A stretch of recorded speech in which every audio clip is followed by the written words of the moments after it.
Beda hal dengan tidak tahu, tapi dia tinggalnya di tempat yang memang ada akses kepada ustadz, ada akses kepada tulabul ilm, ada akses kepada ulama. Terus zaman sekarang ada WA, dia bisa cari tahu di YouTube, banyak pengajian para alim ulama. Kalau yang orang seperti itu tidak tahu, maka ketidaktahuannya tidak dijadikan uzur, nggak diterima alasan tidak tahunya.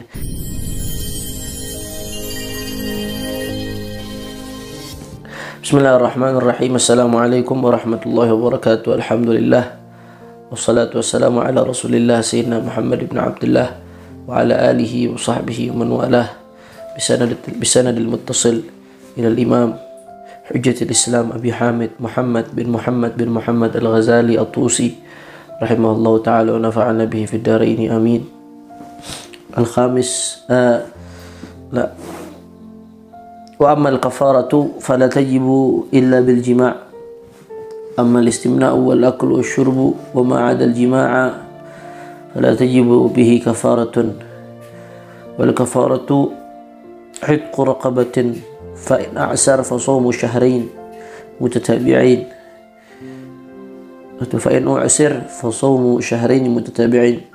فإن عجز فإطعام 60 مسكينا مدا. Nah, kita kembali meneruskan alhamdulillah pengajian dari kitab yang diberkahi, yaitu kitab Ihya Ulumuddin karya Imam Hujjatul Islam Abi Hamid Muhammad bin Muhammad al-Ghazali at-Tusi rahimahullah. Meneruskan pembahasan yang sebelumnya, yaitu sebelumnya Imam al-Ghazali sebagaimana kemarin sudah kita bahas mengupas tentang lawazimul iftar, konsekuensi dari seseorang yang puasanya sudah batal. Apa konsekuensinya? Fa arba'atun, maka konsekuensinya ada 4. Yang pertama al-ghadha wal kafaratu wal fidyatu wa imsaku baqiyatin nahar tashbihan bis-shaimin. Yaitu yang pertama adalah qadha, yang kedua kafarah, yang ketiga fidyah, dan yang keempat adalah menahan diri tidak makan minum sampai terbenamnya matahari meskipun dia sudah batal, supaya sama dengan orang-orang yang berpuasa. Nah, kemarin sudah kita bahas masalah ghadha panjang lebar. Sekarang kita mulai membahas masalah kafarah. Kafarah ini siapa sih yang wajib kafarah? Apakah semua yang membatalkan puasa dengan sengaja itu wajib kafarah? Misalkan makan minum, puasa dia makan minum batal dengan sengaja, apakah wajib bayar kafarah? Atau misalkan yang membatalkan puasa dengan mengeluarkan mani istimna tanpa adanya jima, apakah dia wajib bayar kafarah? Atau hanya untuk yang berjima saja yang batal puasanya dengan jima? Nah, di sini Imam al-Ghazali membahas ammal kafaratu, adapun kafarah fala tajibu illa bil jima', tidak wajib bayar kafarah kecuali dengan jima'. Kalau jima' batal puasanya karena jima' disengaja di siang hari bulan Ramadan, maka puasanya batal, dia wajib qadha puasa yang batal tersebut. Bahkan bukan cuma qadha, dia mendapatkan dosa besar dan wajib bayar kafarah. Apa kafarahnya nanti akan kita jelaskan. Nah, tapi sebagai catatan sebelum kita masuk panjang lebar, yang wajib bayar kafarah itu ketika terjadi persetubuhan antara laki-laki dan perempuan, apalagi suami istri. Yang wajib bayar kafarah hanya laki-lakinya saja, perempuannya tidak wajib bayar kafarah. Tapi kalau sengaja, maka dosa juga dosa besar, minal kabair, termasuk dosa-dosa besar yang mengundang naudzubillah kemurkaan dari Allah Subhanahu wa taala. Jadi yang mewajibkan seseorang untuk bayar kafarah adalah al-jima'. Tapi apakah semua orang yang berjima wajib bayar kafarah? Oh, enggak. Enggak semua orang yang membatalkan puasa dengan jima itu wajib bayar kafarah. Ada perinciannya. Ulama fiqih mazhab Syafi'i khususnya menjelaskan bahwasanya orang berjima yang wajib bayar kafarah itu adalah, pertama, jimanya jima yang membatalkan puasa. Ada beberapa syarat, ada 8 atau 9 syarat, nanti kita akan jabarkan insyaallah. Yang pertama, jimanya adalah jima yang membatalkan puasa. Bagaimana jima yang membatalkan puasa? Yaitu jima yang amidan, sengaja. Beda halnya dengan orang yang tidak sengaja. Artinya dia lupa kalau dia lagi puasa, bangun tidur di siang hari lupa kalau dia lagi puasa, datang syahwatnya, akhirnya dia setubuhi istrinya. Setelah selesai bersetubuh baru ingat, oh saya lagi puasa Ramadan. Artinya jimanya tidak disengaja, lupa, nggak sadar kalau dia sedang berpuasa. Yang seperti itu nggak membatalkan puasa. Sama seperti orang yang makan tanpa sadar kalau dia lagi puasa, minum tanpa sadar, itu tidak membatalkan puasa yang seperti itu. Nah, amidan. Yang kedua, aliman bitahrim. Jima yang membatalkan puasa itu yang orangnya itu tahu bahwasanya jima membatalkan puasa. Beda halnya dengan orang yang nggak tahu dan ketidaktahuannya termasuk ketidaktahuan yang dikompensasi oleh syariat atau yang dikenal dalam istilah fikih dengan al-jahlul ma'dzur. Siapa itu al-jahlul ma'dzur? Jahlul ma'dzur itu ulama mendefinisikan wa huwa qarib man kana qariba ahdil Islam aw nasha'a bi badiyatin ba'idatin 'anil ulama. Jahal ma'dzur itu orang yang baru masuk Islam, misalkan masuk Islam sebelum Ramadan, baru belajar tentang sholat, puasa, baru sekedar belajar puasa itu wajib, puasa itu nggak boleh menahan minum. Dia belum tahu, benar-benar baru masuk Islam, nggak tahu kalau jima membatalkan puasa. Akhirnya dia mu'allaf, baru masuk Islam, nggak tahu jima membatalkan puasa. Ketika itu dia melakukan jima di siang hari bulan Ramadan, maka puasanya tidak batal karena dia termasuk kategori jahal ma'dzur, jahal yang tidak dikompensasi, ketidaktahuan yang dikompensasi, atau nasyabi badiyatin ba'idatin 'anil ulama, atau tinggal di tempat yang betul-betul jauh dari ulama, tinggal di ujung gunung, misalkan di ujung gunung di Papua. Dia dimasukin Islam oleh seorang ulama. Ulama itu setelah masukin dia Islam, ngajarkan dia sholat, ngajarkan dia bahwasanya puasa wajib, tapi belum sempat ngajarkan detail, baru bilang puasa itu nggak boleh makan minum. Udah pergi ulamanya karena ada kesibukan di tempat lain. Mereka itu tinggal di tempat yang jauh dari ulama, nggak sempat belajar, nggak tahu sama sekali, memang nggak ada akses untuk belajar. Di ujung gunung, sinyal nggak ada, handphone nggak ada, susah. Nah, andai kata dia jima karena alasan tidak tahu, ghair alim bitahrim, nggak tahu kalau jima itu diharamkan bagi orang yang berpuasa, maka la yufsidus shaum, maka dia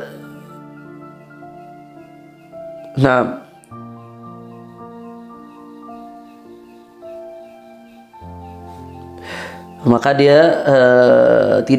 yang dia lakukan itu tidak membatalkan puasa karena dia tidak tahu dan ketidaktahuannya di ma'dzur, dikompensasi oleh syariat. Beda hal dengan tidak tahu tapi dia tinggalnya di tempat yang memang ada akses kepada ustadz, ada akses kepada thulabul ilm, ada akses kepada ulama. Terus zaman sekarang ada WA, dia bisa cari tahu di YouTube, banyak pengajian para alim ulama. Nah, kalau yang orang seperti itu tidak tahu, maka ketidaktahuannya tidak dijadikan udzur, nggak diterima alasan tidak tahunya. Dia dosa atas ketidaktahuannya dan dosa atas amalnya yang tidak sesuai dengan syariat. Karenanya manakala dia berjima di siang hari di bulan Ramadan, orang yang seperti itu yang punya akses untuk belajar tapi dia nggak belajar dengan alasan tidak tahu, tetap puasanya batal karena jahluhu jahal ghairu ma'dzur. Kebodohan, ketidakfahaman dia termasuk ketidakfahaman yang tidak dikompensasi oleh syariat, yang tidak dimaafkan. Yang ketiga, mukhtaran. Syaratnya itu yang membatalkan puasa jima adalah yang mukhtar, bukan orang yang dipaksa. Beda halnya dengan perempuan misalkan yang diperkosa, dia itu terpaksa, nggak ada keinginan diperkosa, maka itu mukroh disebutnya, dipaksa. Ya, ini tiga. Satu, syaratnya jima yang kena kafarah ketika Ramadan, dia jima yang membatalkan puasa, yaitu yang amidan, sengaja, aliman bitahrim, dia tahu kalau itu hukumnya haram, dan andai kata atau dia tidak tahu tapi ketidaktahuan yang tidak dikompensasi atau jahal ghairu ma'dzur. Yang ketiga, mukhtaran. Syaratnya harus mukhtar, harus memang bukan dipaksa. Ya. Itu yang pertama. Kemudian yang kedua, syarat jima yang kena kafarah itu yang bagaimana, an yakuna fi Ramadan. Jimanya itu di bulan Ramadan. Beda halnya ketika itu terjadi di luar Ramadan, maka tidak kena kafarah walaupun puasanya puasa wajib. Misalkan dia puasa nazar. Puasa nazar di siang hari dibatalkan dengan jima, dosa dia. Puasa wajib itu nggak boleh diputus, tapi tidak kena kafarah. Dia tidak kena kafarah dan dia harus qada di hari lain. Tapi nggak kena kafarah. Yang kena kafarah itu manakala membatalkan puasa dengan jima fi syahr Ramadan, di bulan Ramadan. Di selain bulan Ramadan, maka tidak wajib. Nah, tidak kena kafarah.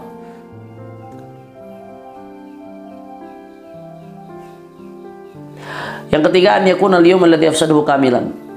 Hari yang dia rusak dengan jima itu adalah satu hari full puasanya memang. Artinya apa?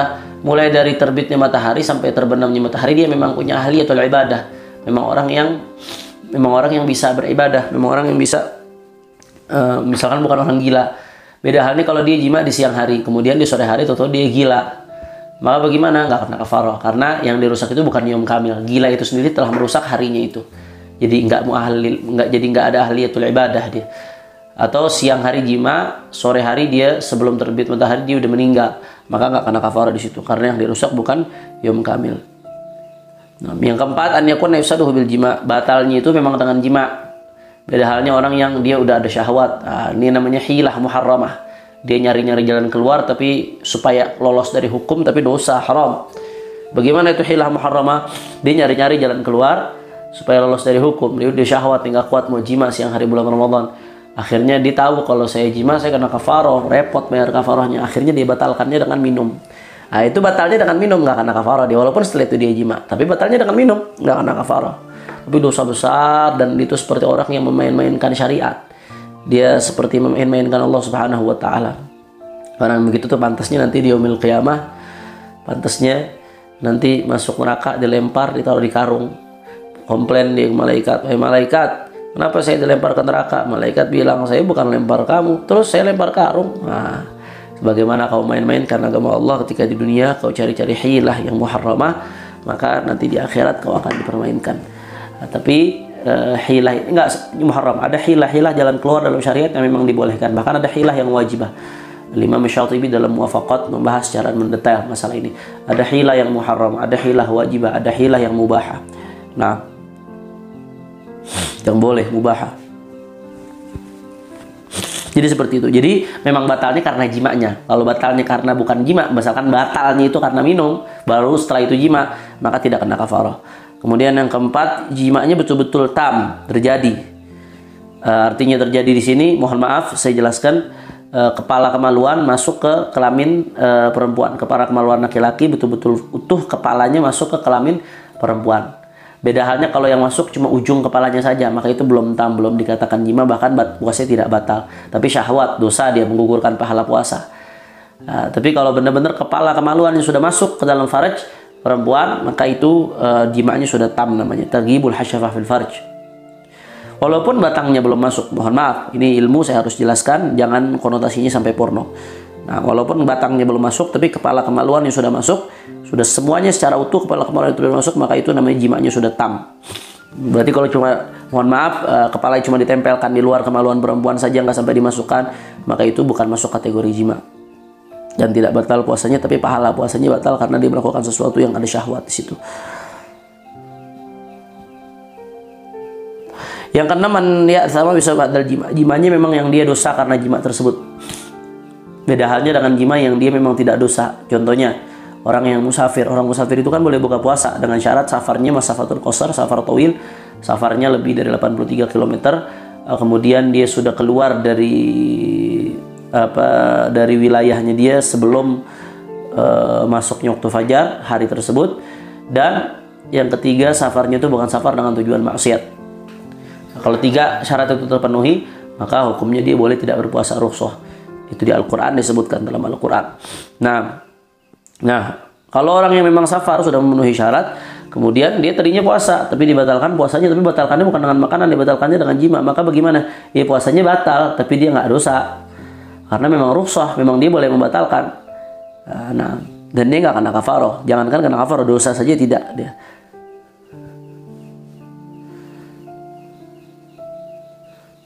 Nah, karena dia memang boleh buka puasa pada saat itu. Yang ketujuh, dengan istrinya ya, maksudnya jima dengan istri di sini tentu. Kalau tidak dengan istri ya seperti zina. Zina kena kafaroh kalau dia bukan dalam keadaan musafir. Tapi kalau dalam keadaan musafir yang memenuhi syarat tadi, kemudian dia berzina, batal puasanya, dosa besar. Tapi dosanya bukan karena batal puasa, dosanya karena berzina, maka nggak kena kafaroh. Yang dalam keadaan musafir tadi. Tapi kalau zina dalam keadaan dia wajib puasa, kemudian berzina, ya batal puasanya, dosa besar, dosa meninggalkan puasa, dosa berzina, ditambah lagi dia wajib untuk bayar kafarah.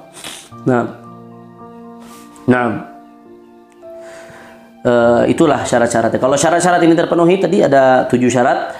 Kalau syarat ini terpenuhi seluruhnya, maka dia orang yang berjima di siang hari bulan Ramadan wajib untuk bayar kafarah. Dan kafarah ini yatakarrar bitakarruril ayyam. Misalkan begini, kalau sehari dia berjima berkali-kali, maka kafarahnya sekali saja bayar kafarahnya. Tapi kalau beda hari dia batalkan puasa dengan jima, misalkan hari pertama Ramadan dia batalkan dengan jima, kemudian hari kelima dia batalkan lagi dengan jima, hari ke-10 dibatalkan lagi dengan jima.